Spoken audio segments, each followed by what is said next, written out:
Studio DJ Kanchan Raj Hajipur Vaishali.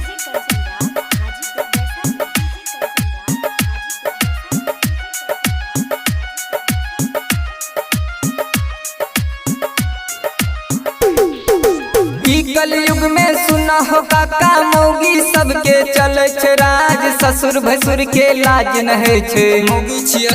पर्दा में रहे छे नाय, लड़ाई करे में सबसे आगू। पंजाब खटे छे सबके साय, सास ससुर के रोज गरियाबे।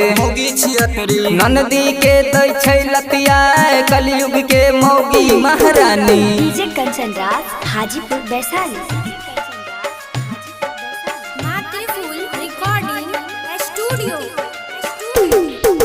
मुँह के कारी कहे दुलारी, मुँह में पाउडर ले छे लगाए। स्किन टच मोबाइल और पैसा जोली में ले छे घुसियाए। पजरा उघर का छाती तन का रोजे मौगी हटिया जाए। सिगरेट बीड़ी मधु गुटका पान खाए के ठोर रंगाए। कलयुग के मौगी महारानी। डीजे कंचन राज हाजीपुर वैशाली।